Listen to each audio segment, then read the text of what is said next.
Arnold Rothstein was a prominent and influential figure in organized crime during the Prohibition era in the United States. He was known as the mastermind behind various criminal enterprises, including gambling and bootlegging. Rothstein was shot on November 4, 1928, in New York City. As he lay dying in a private three-room suite in the Stuyvesant Polyclinic, Arnold Rothstein, the police asked him questions. One of the questions was, "Who shot you?"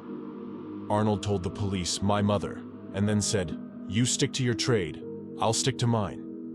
2 days later, Arnold Rothstein was pronounced dead at 10:17 a.m., November 6, 1928. There have been numerous theories and speculation about who may have been behind his murder, but no one was ever officially charged or convicted in connection with the crime.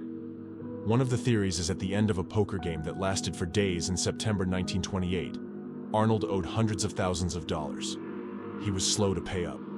On November 4th, George McManus summoned Rothstein to his hotel room. Rothstein left with a bullet in his stomach. Supposedly, Arnold had bet $500,000 that Herbert Hoover would be elected president on that day, and had he lived, he could have paid his debt. McManus was acquitted of Arnold's murder.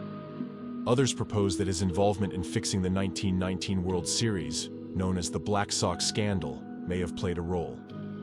Another theory was that Joe the Boss orchestrated the murder of the Jewish mob kingpin, Arnold Rothstein.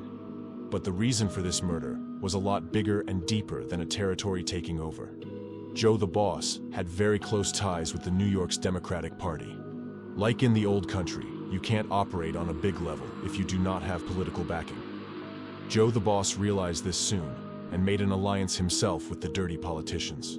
He offered them big financial support with the Italian votes, and they guaranteed that he was untouchable by the law.